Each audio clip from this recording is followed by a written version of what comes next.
You think your pain broke you. For years, maybe decades, you have believed that whatever shattered you, whatever tore through your life and left you bleeding in the dark, made you weaker. Your trauma, your loss, your betrayal, your failure, that one brutal moment you never fully recovered from, you tell yourself that was the end of you. And you are not alone. Most people carry their pain like a curse. They hide it, suppress it, or worse, they turn it into an identity. They say, "I'm this way because of what happened to me," and then they stop there. No transformation, no rebellion, just quiet resignation. But what if that story incomplete? What if the version you've been telling yourself about your suffering is only half the truth, with the most powerful half left untold? Because here is the brutal reality. Your pain did not break you. You simply never forged anything from it. You never turned it into fire. Friedrich Nietzsche, one of the most radical minds in history, suffered more than most people can imagine. Debilitating illnesses left him physically destroyed. Years of isolation pushed him to the edge of madness.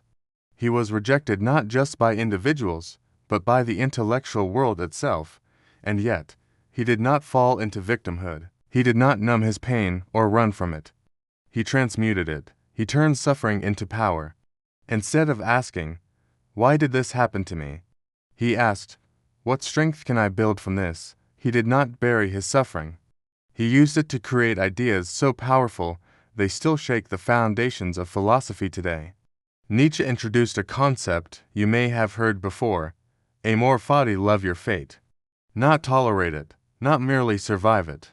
Love it, even the suffering, especially the suffering, because it shaped you, stripped away illusion, and left behind something no one can fake: depth, fire, and truth. He also gave us a phrase that is often misunderstood: "What does not kill me makes me stronger." This is not motivational fluff or an Instagram quote. It is a declaration of war, a blueprint for transformation. If you are still listening, it is because something in you knows it is time. Time to stop running. Time to stop numbing yourself. Time to stop defining your identity by what hurt you. This is not just content, it is an invitation to walk into the fire and come out transformed. Your pain was never meant to be a prison. It was meant to be a forge. Let's stop lying to ourselves. Pain does not disappear just because you learned how to function. Trauma does not vanish because you became productive. Loss does not dissolve because you forced yourself to move on.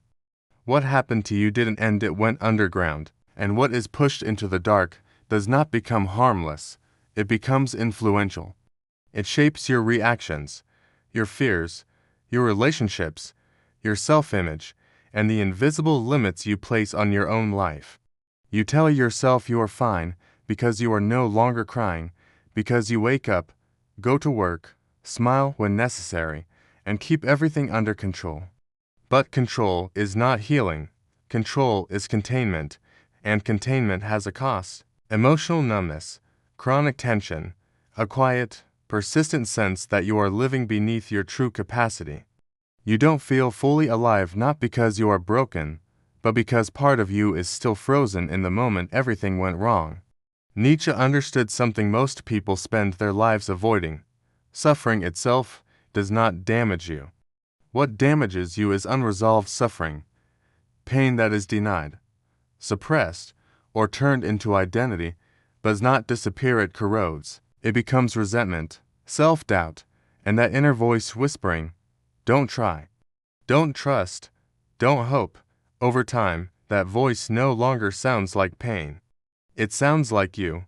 When confronted with deep suffering, Nietzsche observed that people usually choose one of two destructive paths. The first is denial and escape, staying busy, numbing, scrolling, drinking, chasing pleasure or validation, anything to avoid being alone with your thoughts. You tell yourself you are strong, but you are really running, and no matter how far you run, your pain runs with you. The second path is victimhood, where pain becomes your identity and your excuse. It feels validating, but it quietly steals your agency and freezes your future in the shape of your past. Nietzsche rejected both paths. He proposed a third: transmutation. Not suppressing pain, not glorifying it, but working with it, digesting it, extracting meaning, strength, and insight from it. This means you stop asking, "Why did this happen to me?" and start asking, "What did this give me that someone who never suffered this way will never have?" Depth, emotional intelligence, resilience tested in real fire. The ability to recognize suffering in others. The ability to stand alone without collapsing. These are not weaknesses, they are forged capacities. Here is the uncomfortable truth: if your pain is still destroying you, it is because it has not been integrated. Integration is not forgetting or pretending it didn't hurt. It is allowing yourself to feel it fully, understand it deeply, and consciously decide what it will become inside you. Pain that is not integrated will decide for you, and it will not be gentle. When you finally sit with your pain instead of fighting it, you realize that the experience you thought ruined you actually stripped away illusion and forced you to develop internal strength you never would have built otherwise. This is where real power begins, the quiet, unshakable kind. So ask yourself honestly, what have you done with your pain? Have you been numbing it, hiding behind it, or have you dared to work with it? Because the answer to that question determines whether your suffering will continue to poison your life or become the foundation of your greatest strength.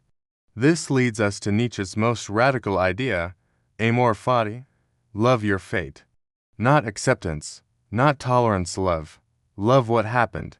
Love the loss, the failure, the betrayal, the moment your world collapsed, not because it was pleasant, but because it forged you.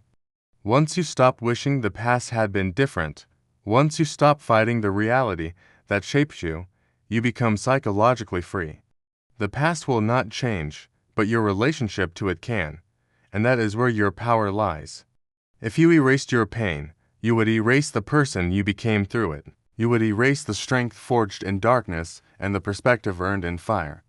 Amor Fati means seeing suffering not as an obstacle, but as the condition for becoming who you are. The most powerful parts of you were born in moments you thought would destroy you. But Amor Fati is not a feeling, it is a discipline. It is the practice of asking, what did this experience give me that nothing else could? When you answer that honestly, the victim becomes the alchemist, the wound becomes the weapon, and the scar becomes wisdom. Pain does not automatically transform you. It only offers the potential. What unlocks that potential is your willingness to confront it consciously, extract from it, and build with it. When you stop asking to be rescued from your suffering and start apprenticing under it, pain becomes a mentor, a mirror, and a weapon. You cannot change what happened, but you have complete power over what it means. Meaning is not discovered, it is authored. And when you reclaim authorship over your suffering, you stop being a passive victim of life and become an active creator of your identity. This is not therapy. This is alchemy. So take everything you have endured and refuse to let it be useless. Turn it into wisdom. Turn it into creation. Turn it into standards, boundaries, depth, and purpose. That is how you respect your suffering, not by living inside it, but by refusing to waste it. Your pain didn't break you. It was the initiation. And now, the forge is open.